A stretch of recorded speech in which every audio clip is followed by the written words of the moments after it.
So ito yung skada ng cement mill.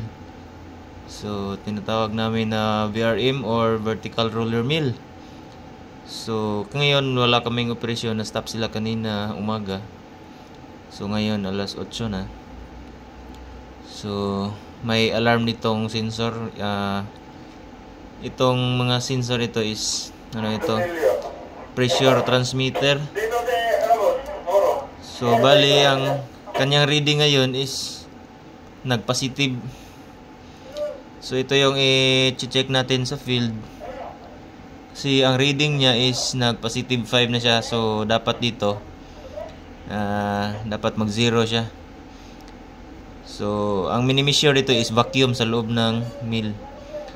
So negative pressure ito ang reading sa actual na running sa mill. So dito lalabas yung circulation kasi sa hangin dito. Yan. May circulation ito papunta dito sa baghouse. So ang ma-reading dito negative pressure. Ito yung 1 mill inlet. Ito yung sa inside after mill before classifier.